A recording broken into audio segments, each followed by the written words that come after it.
Yo quisiera, sin pretender ser creativo o ser innovador, hacer una reflexión sobre un tema que estamos comenzando a estudiar en los bancos centrales. Llama la atención porque los bancos centrales estamos dedicados constitucionalmente a velar por una inflación baja y estable, que es el tema de los choques de oferta que está sufriendo el mundo en materia alimentaria. ¿Y por qué le preocupa al Banco Central ese tema? Porque especialmente desde el inicio del presente milenio, y no solamente es Colombia, el tema es global, estamos padeciendo lo que uno podría denominar la dominancia alimentaria de la inflación y de golpe la dominancia alimentaria de la política monetaria. Y lo delicado de este tema es que si uno ve la curva de inflación de Colombia, yo traía ahí una presentación, pero no lo voy a hacer, la vamos a describir, pero es simplemente, gráficamente se puede mirar. Es asombrosa el paralelismo entre la inflación y lo que ocurre con la inflación de los alimentos. Pero lo que quiero traer aquí a cuento es por qué nos preocupa tanto, porque es que el tema de los precios de los alimentos y los traumatismos que genera eso al pasarse a alteraciones en el índice de precios al consumidor, es que la política monetaria no está diseñada para enfrentar choques de oferta, sino choques de demanda. Me explico. Cuando una economía, por ejemplo, está creciendo por encima de su potencial, porque la demanda está creciendo mucho más allá de la dinámica de la oferta, pues ahí es donde se produce la inflación. Y es donde tú, como autoridad monetaria, actúas para encarecer el dinero, subiendo la tasa de interés, subiendo los encajes y otros instrumentos. El más socorrido es la tasa de interés. Pero cuando la economía empieza con unas dificultades de demanda a crecer menos que la capacidad instalada de la misma, que es el ciclo en que estamos en este momento, pues tú abaratas el dinero para estimular el consumo y para estimular la inversión, es decir, para estimular el gasto, y el gasto es consumo más inversión. Pero cuando la inflación no viene, ya sea baja por un defecto de demanda, o si es alta por un exceso de oferta, de demanda, sino que viene por un choque de oferta, pues por lo menos hay que conocer el origen de ese fenómeno, identificar, tras la identificación de su origen, el tratamiento adecuado y mirar que son otras órbitas del Estado, distintas de la monetaria, las que tienen que actuar. Y resulta que lo que hemos visto recientemente y crecientemente es que esos choques, detrás de esos choques está el cambio climático, y el cambio climático se vino aquí para quedarse un rato. Estas reflexiones recientemente las hicimos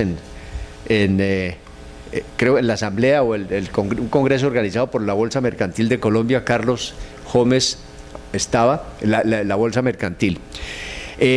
Y yo quisiera como a través de esto invitar a la universidad, invitar al estamento universitario a que de alguna manera se unan con nosotros para afrontar, para enfrentar esto con toda responsabilidad y con todo conocimiento. Aquí se requiere un esfuerzo académico importante. Detrás de esto está el cambio climático. Entonces, el cambio climático se ha vuelto, o llámelo como quiera, porque sobre esto hay muchos escépticos, ¿no? Que la alteración climática, bueno, llame la alteración climática, a mí no me interesa el nombre, pero lo que sí puedo atestiguar como banquero central es que estamos padeciendo eso en todo el mundo. Comenzamos a hacer una reflexión sobre esto en el Banco Indonesia, que es el Banco Central de Indonesia, donde también hay unas alteraciones muy fuertes de orden climática. ¿Y cuál es cómo se manifiesta el cambio climático en el tema alimentario? Tiene muchas aristas, tiene muchas cosas, pero vamos a hablar del tema alimentario. En primer lugar, el cambio climático o la alteración climática está reduciendo la frontera agrícola. Y la está reduciendo no solamente en el mundo, la está reduciendo en el departamento del Tolima de manera abrumadora. Y no solamente la frontera agrícola, sino la productividad y la competitividad. El otro día Carlos casualmente me recordaba unas cifras de cómo el río Conveima en los últimos 40 años, 50 años, ha mermado su caudal 60%, no sé, pero en todo caso unas proporciones aterradoras. Y lo que más a uno le impacta es la indiferencia de nosotros, y lo hablo yo como tolimense y como miembro de una familia de agricultoras, que no advierten eso. Vivimos del agua y el agua vale más que la tierra. ¿Y en qué estado está esa situación? Yo me pregunto, ¿qué agroindustria vamos a tener en el año 2025 si no comenzamos por la fuente nutricia de lo que es esa posibilidad de carácter, pero dándole la naturaleza sostenible que debe tener algún negocio inclusivo? Porque inclusivo también no solamente es para las clases que no tienen acceso hoy a las oportunidades de crecimiento, sino las clases que no han nacido. Aquí hay una responsabilidad intergeneracional. En el tema, entonces, hay como 5 secuelas. Primero, se reduce la frontera agrícola. ¿Cómo se está reduciendo en el mundo? Lo más evidente, el derretimiento de los casquetes polares. Elevan el nivel del mar. En el caso de la región andina, excepto Colombia, los glaciares, Perú, Bolivia, viven mayormente de los glaciares para la alimentación humana y también para la agricultura. En el caso de Colombia, las fuentes de agua están en los páramos y en las cuencas, y eso está en un deterioro absolutamente alarmante. Los glaciares no tanto, aunque los glaciares han perdido muchísimo, ustedes me corregirán, pero uno digamos el Nevado del Tolima, el Nevado del Huila, los trabajos que se han hecho en esa materia han sido evidentes. Recuerdo el doctor Poveda, Germán Poveda, investigador de la Universidad de Antioquia, hijo de Gabriel Poveda Ramos, de purificación, de familia de purificación, Eduardo, y está haciendo unos trabajos muy importantes en eso, y que deben prender las alarmas, y las alarmas, el mejor prendedor de las alarmas es la comunidad académica, la comunidad universitaria.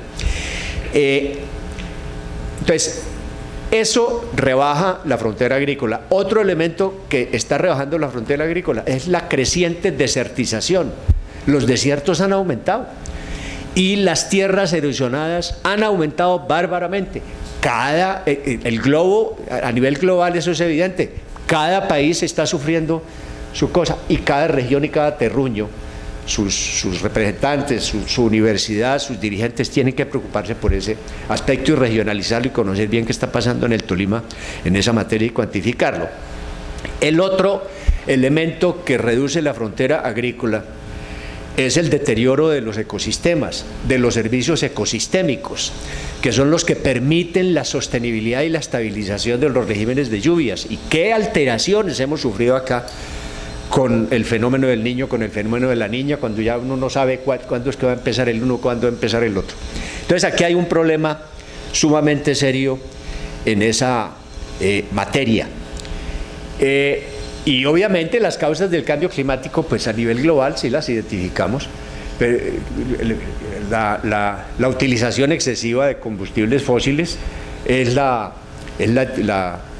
digamos, el señalamiento etiológico convencional. Y en esto, el profesor Killing, que fue el que primero empezó a medir esto por allá por los años 60 en Mauna Loa, han seguido un esfuerzo muy grande los científicos, gracias a este pionero, pero se ha identificado que no solamente es la combustión de fósiles, sino crecientemente y especialmente entre el trópico de Cáncer y el trópico de Capricornio, es decir, la zona tropical del planeta, la fuente fundamental se está convirtiendo, sin dejar pues atrás la combustión de fósiles, fundamentalmente en el cambio de uso de tierras, por deforestación o por crecimiento desbordado de actividades extractivas como la minería, o como el cambio de uso de tierras de zonas que antes se considerarían selva tropical, húmeda, que empieza a ser invadida por agricultura, y por la invasión de los páramos también, para usos agrícolas, que eso es un crimen social, ecológico, de toda índole, como lo podamos denominar. ¿Qué ha pasado? Yo pienso, rector y profesores y colegas, que los científicos han avanzado mucho, los físicos, los químicos, los climatólogos, nos están enseñando que han avanzado mucho, y donde estamos rezagados tremendamente es en la ciencia económica aplicada a ese tema. ¿Y por qué digo que la ciencia económica es fundamental para la solución de ese tema? Porque solamente con normas, y solamente con regulaciones, y solamente con penalizaciones, o solamente con multas, o solamente con prédicas, no vamos a cambiar eso.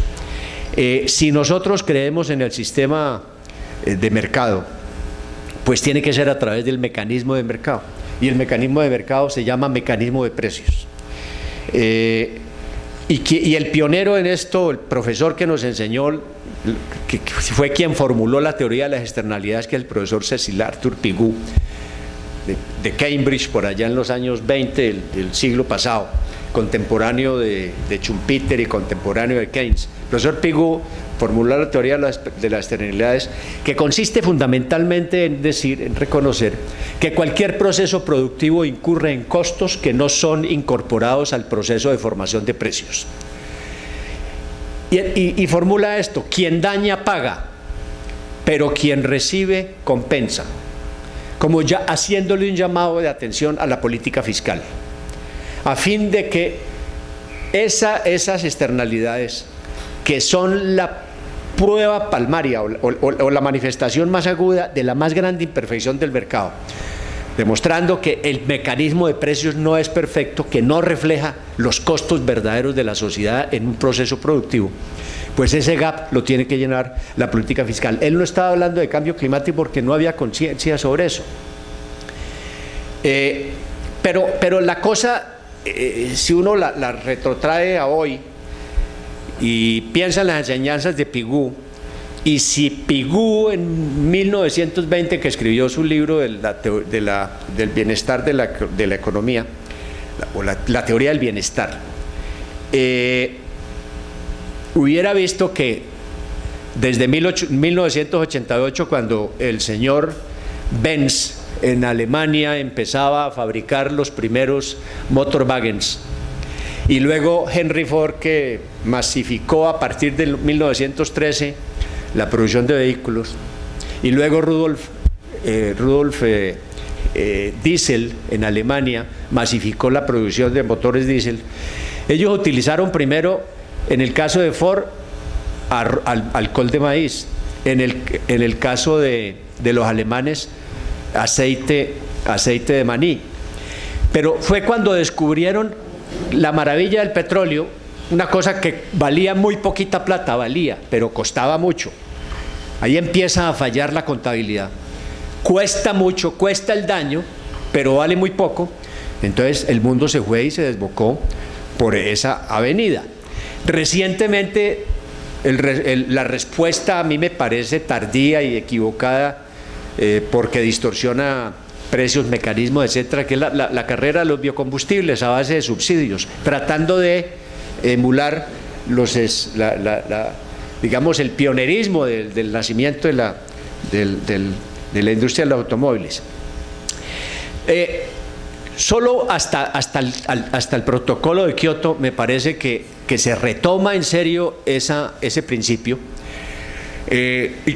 y luego viene y simultáneamente vienen los países escandinavos y Holanda y Alemania, que forman una comisión famosa que se llamaba The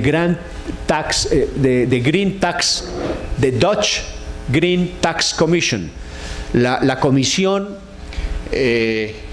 para empezar a trabajar la tributación verde, la tributación que lograra cerrar ese gap entre lo que son los costos y lo que son los precios, sobre todo en estas materias de combustibles fósiles.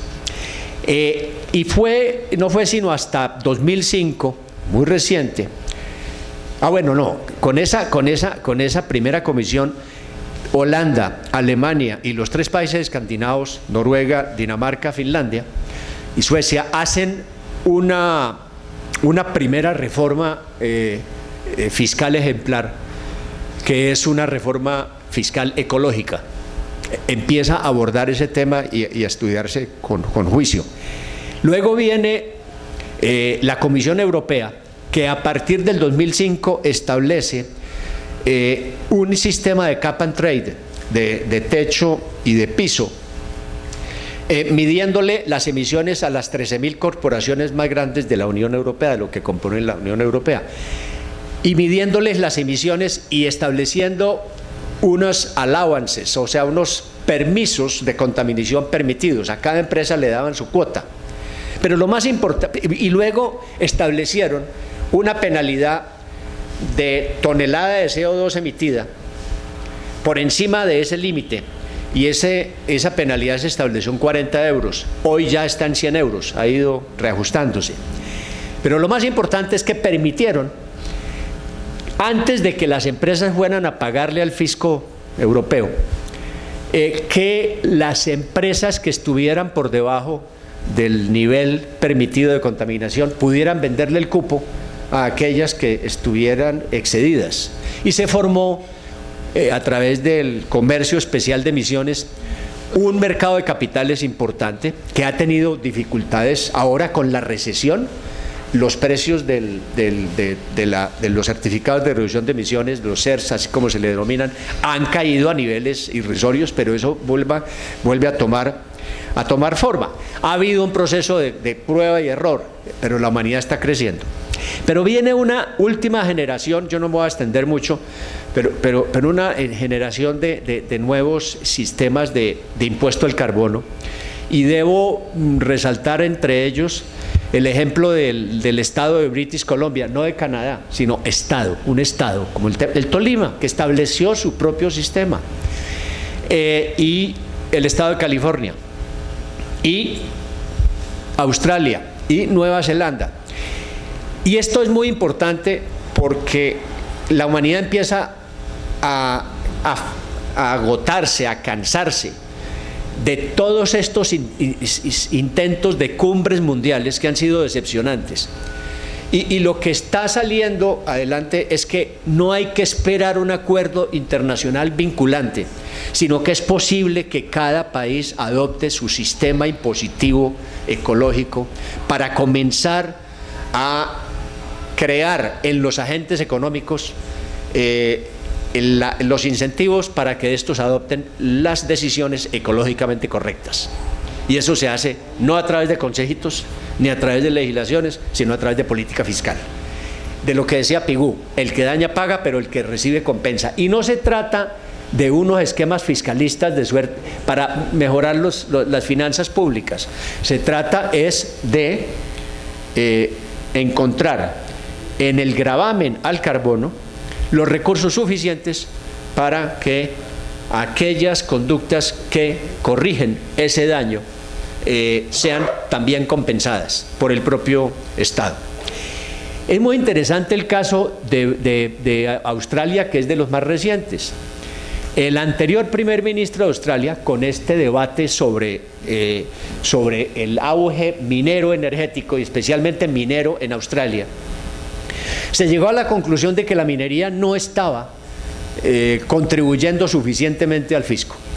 El auge era demasiado grande y no había, como no hay en Colombia, un mecanismo de impuestos móviles de acuerdo a los precios de los minerales. El primer ministro de Australia fue de los países desarrollados muy dependientes de la minería, que planteó por primera vez un impuesto a la minería. Y obviamente, no solamente aquí se cuecen habas, allá el lobbying minero fue muy poderoso y el señor terminó siendo derrotado en el Parlamento. Viene una mujer que a mí me parece que es una paradigma de las mujeres bravas y las mujeres bravas en el sentido de valientes y de temperamento y de carácter, que es la señora Gillard. Y no habló de impuesto a la minería, sino habló de impuesto al carbono. No, que eso no era para los mineros, era para el carbono. Esa legislación, recientemente aprobada el año pasado, fue aprobada por 6 votos a favor. Y la señora Gillard está montada en esa bandera. Y el impuesto al carbono es para la minería, porque es que son los mayores emisores por cambio de un uso, en el uso de la tierra, pero es un tema universal. Se seleccionaron 400 empresas y establecieron no un sistema de cap and trade como el europeo, o sea, de techo y de asignación permitida de contaminación y luego un impuesto, sino impuesto desde el primer CO2, la primera tonelada de CO2 que tú emites. Y le pusieron una tarifa de $25 australianos, o sea, más o menos $23 americanos, y acaba de comenzar. Va a comenzar el 1 de julio. El 1 de julio empieza, ya está midiéndose eso muy bien. El tema es que uno no necesita ser contaminador como China o como Estados Unidos a través de la combustión de fósiles, sino saber que tenemos una tarea por delante, porque no solamente se trata de aliviar o de mitigar el cambio climático global para todos, sino también cuidar a los vecinos y cuidar el futuro. Por eso traigo a cuento esto, querido rector y amigos y colegas, porque me parece que tiene que ver con la industria.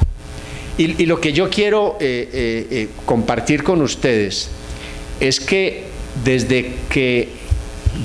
inclusive desde el gobierno anterior, a pesar de que el banco no tiene responsabilidades en materia política fiscal, pero a veces nos metemos en la cocina como ellos se meten en la cocina nuestra, pero de todas maneras cooperamos. Desde que entonces empezamos a hablar de esto en las juntas del banco, en presencia del ministro de Hacienda, que es colega nuestro, que hace parte de la junta para estimular la discusión. Y esto se ha venido abriendo paso hasta el punto de que el propio presidente Santos le pareció que eso tenía que ser una prioridad, sobre todo en la agenda de modernización del país, y como estamos en trance de volvernos miembros de los clubes más selectos como la OECD, clubes de buenas prácticas, pues ha sido una iniciativa de buen recibo. Y finalmente lo que quiero decir es que en la reforma tributaria, es que ha pasado inadvertida este artículo, quedó consignado, a mí me emociona mucho este tema, porque como comprenderán hemos venido como arando en el desierto, pero ya que como que no aramos en el desierto. El artículo 184 de eso dice lo siguiente, y ya voy, rector, a decir por qué es tan importante para el Tolima y por qué hay una gran oportunidad de negocio ahí, de hacer business, de ganar dinero y harto, si nos organizamos. Dice, impuestos verdes, artículo 184. Dentro del término de 6 meses contados a partir de la vigencia de la presente ley, el Gobierno Nacional elaborará un estudio sobre la efectividad de impuestos, tasas, contribuciones y demás gravámenes existentes para la preservación y protección del ambiente, así como la identificación y viabilidad de nuevos tributos, de la emisión de efluentes líquidos y de gases contaminantes y de efecto invernadero, identificando los sujetos, las actividades y bases gravables, hechos generadores y demás elementos del tributo. El Departamento Administrativo de Ciencia, Tecnología e Innovación, Colciencias, Eduardo, y los ministerios de Hacienda y Crédito Público y Ambiente y Desarrollo Sostenible serán los responsables de la preparación y sustentación del informe ante el Congreso de la República dentro del término señalado en el inciso anterior, para que éste determine, de acuerdo con sus competencias, los procedimientos constitucionales de formación de la ley si se establecen dichos desgravámenes. Como ustedes verán, es un artículo que no es vinculante, dice no, en 6 meses vamos a hacer los estudios, en 6 meses diremos si es conveniente o no, una cosa transaccional, una cosa de trade-off ahí. Pues me imagino, porque es que uno decir, bueno, es que se va a establecer, no, a poquitos, porque es que en esto hay primero celos institucionales y además la palabra impuesto en este país es una mala palabra, a pesar de que muy poquita gente paga muy poquito impuesto. Entonces, la idea es que es crear una tasa tributaria sobre emisiones aéreas de gases de efecto invernadero, en especial dióxido de carbono y también metano, CH4, que es la otra contaminante grande, y tendría 2 objetivos fundamentales. De un lado, imponer un precio sobre las emisiones, y del otro, crearle un mercado local efectivo con una demanda altamente dinámica basada en precios atractivos a los certificados de reducción de emisiones de gases de efecto invernadero. O sea, ya existen esos bonos, pero si tú estableces un impuesto y le permites a los sujetos de ese impuesto que a través de inversiones que hagan directamente, ya vamos para allá en lo que se llaman los objetivos de desarrollo sostenible, tú puedes deducir a través del crédito tributario, deducir de ese impuesto el monto de la inversión y más, si quieres. Puedes crear deducciones hasta del 120%, por ejemplo. Y para eso uno no tiene que ser dueño de la cuenca del Cunveima, por ejemplo. Para eso uno puede adquirir bonos para un proyecto que, por ejemplo, si hiciera, estoy soñando, en la cuenca del Carbono, dentro de los lineamientos ya aprobados por Naciones Unidas, debidamente aprobado por la autoridad ambiental, las inversiones que yo hiciere en eso me las deducirían acá. Naturalmente viene la discusión y estamos en eso. Yo estoy colaborando de manera directa, permanente, casi diaria en esto, con un equipo que apenas empieza a conformarse. Ya estuve con el equipo de Colciencias. Eduardo, yo quiero conversar contigo porque es que el ritmo es como muy lento, como pues hay que ponerle más rapidez a esto. El tábano, el sentido de urgencia. Y la idea es el siguiente: está más o menos claro en la economía urbana cuáles son las actividades más contaminantes. Ahí va a haber seguramente un lobbying de la minería muy fuerte y del sector petrolero y todo eso, seguramente. Pero ¿qué le vamos a hacer? Pero el otro tema es el sector agropecuario. Entonces alguien me decía del Ministerio del Medio Ambiente, no va a decir quién, decía, doctor Cano, pero es que nosotros no podemos ponernos a perseguir a cada vaca para medirle la emisión de metano.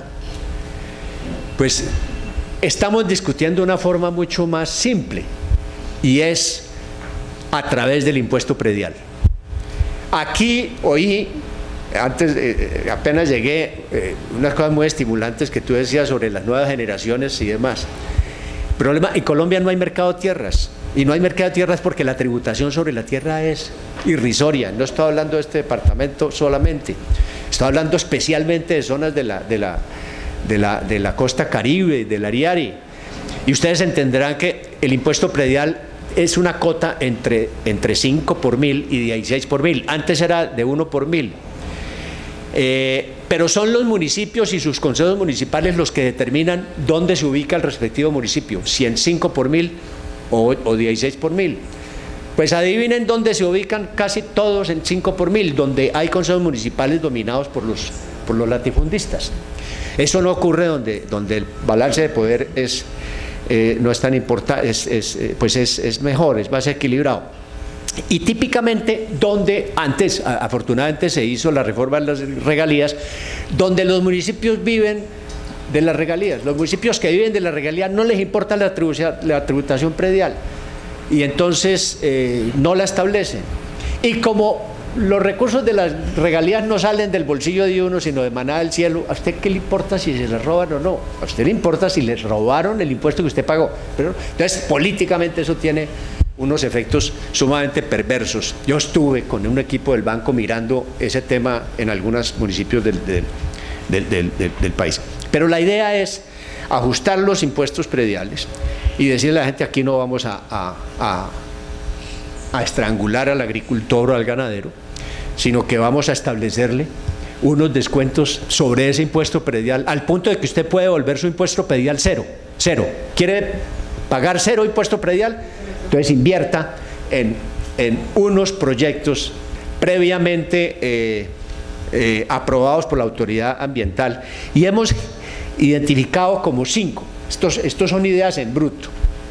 Primero, entre otras cosas, el concepto de objetivos de desarrollo sostenible los planteó Colombia en la última cumbre de Río el año pasado, pero no los especificó. Nuestra propuesta son estos 5. Primero, regeneración asistida de bosques naturales. Eso va por cuencas. Claro que eso no es cualquier proyecto, que es que a mí se me ocurrió pues comprar una finca y ponerle aquí un letrero: aquí fabricamos agua. No, hay que ser bien, y eso está inventado. Es que Naciones Unidas ya tiene toda esa tecnología. La conservación de bosques en pie, que es diferente a deforestación evitada. Conservar bosques en pie, eso vale, hay que pagar por eso, es un servicio ecosistémico. Deforestación evitada naturalmente, ese es un sistema también diferente al otro, pero eso también está inventado. Eso es medir la deforestación a través del tiempo, y si hay reducciones que pueda demostrar una comunidad, se vuelve acreedora a ello. La forestación nueva naturalmente, la regeneración y conservación de la biodiversidad, que es un subproducto, o ni siquiera subproducto, sino producto directo de lo primero, y la reconversión ganadera a modalidades silvopastoriles. Lo que ha hecho en el Tolima, yo entiendo que hay muchos más ejemplos, pero tal vez el emblemático es el de la Hacienda del Chaco, que de golpe, mirando los balances del Chaco, pues eso como que no puede, digo yo, puede que no sea un negocio tan brillante, pues Alberto, no sé, le interesa más el arroz, pero si es que le establecemos esto, se vuelve un negocio muy brillante. Y lo que quiero decir es que si nosotros como departamento nos anticipamos al establecimiento de esta tributación verde, yo cruzo los dedos para que a finales de junio ya tengamos trabajos adelantados en esa materia, pero si esto no pasa, pasará en algún momento. Hay que anticiparse a esto, hay que anticiparse. Estamos trabajando pues en la estructuración, y yo creo que digamos los actores regionales que pueden mirar en esto, identificar grandes oportunidades de inversión, grandes oportunidades de negocio, pues debemos movilizarnos y empezar a decirle al Parlamento y al propio Estado que está en el tema, ya compró la idea de que aquí somos dolientes y que estamos esperando ese tipo de cosas. En Manizales hubo un ejemplo pionero que nació en momentos en que no había tanta conciencia y que no existe un sistema de estos, que fue el ejemplo de Procuenca. No sé si alguien conoce lo de Procuenca. Procuenca fue un empeño de los Eduardo Aldanas de Manizales, de Mario Calderón Rivera, que tú lo conoces bien, gente que se fajó a estudiar esto, a impulsarlo, y a través de Infimanizales crearon el proyecto. Ese proyecto yo lo conocí naciendo cuando pasé por el Ministerio de Agricultura, me le sumé con todo entusiasmo y fuerza, pero no tenía dientes, era de la buena voluntad de las administraciones municipales que daban platica para eso. Todas cosas, ¿en qué consistía Procuenca, Alfonso? Manizales y todos esos municipios dependen del agua, no estoy hablando de agricultura, sino de agua potable, de Chinchiná. Y Chinchiná empezó a nutrirse del derretimiento de los glaciares del Ruiz, ya no de los nacimientos naturales de agua. Gravísimo, porque la gente no se daba cuenta de que ya el capital natural sí se estaba consumiendo, ya se había consumido, pero seguía circulando agua por el derretimiento de los glaciares. Mejor dicho, muerto eso. Entonces, persuadieron a la gente que utilizaba ganadería en tierras degradadas y café en tierras degradadas y empezaron a conservar, a regenerar el bosque con unos grados de éxito altos, pero esto se ha venido abajo porque lo han descuidado. Los ejemplos como Procuenca son los nichos nuevos de negocio en este sentido. Y me parecería que a través de la política fiscal sería el cinturón para encadenar a los empresarios con este tipo de cosas.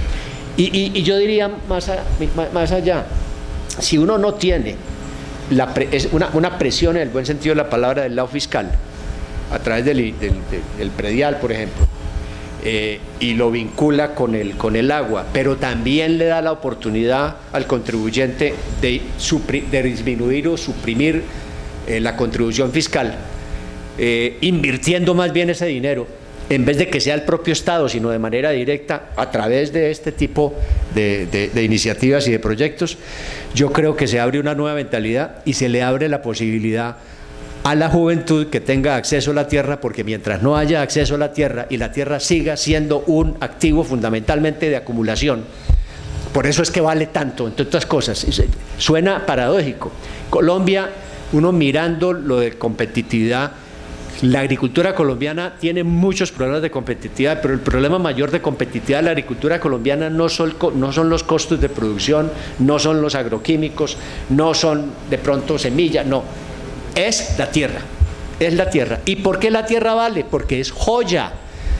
Si yo tengo un activo sobre el cual no tributo, pues es joya, yo la acumulo. Eso en el fondo es verdad. Entonces empezaríamos a ver un mercado de tierras y un relevo generacional, pero es que relevo generacional sin relevo de propietarios de tierra no existe en agricultura.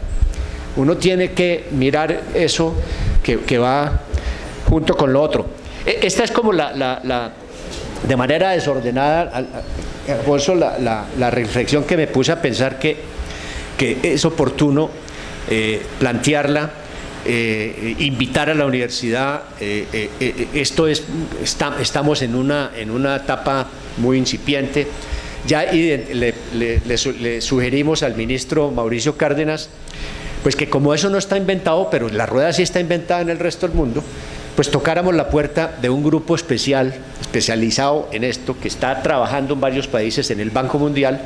Mauricio ya estuvo en Washington hace 3 semanas, ya planteó la solicitud de cooperación formal, y como ven ustedes, esto va a ser una responsabilidad conjunta, pues supuestamente de Hacienda, que ya va a tener esa cooperación del Banco Mundial, Colciencias y el Ministerio del Medio Ambiente. Yo estuve ya en Colciencias, como te dije, en esa reunión, pero pues me parece que hay que ponerle celeridad. El Tolima tiene una de las riquezas hídricas más grandes del país, y de eso depende la sostenibilidad de la agroindustria hacia adelante, de eso depende todo, y no estamos retribuyéndole a las fuentes de agua lo que nos han dado, no estamos devolviéndole nada de esos recursos que nos estamos gastando en otras cosas, sin advertir que el capital natural se está agotando, y eso es la negación más genuina de la sostenibilidad.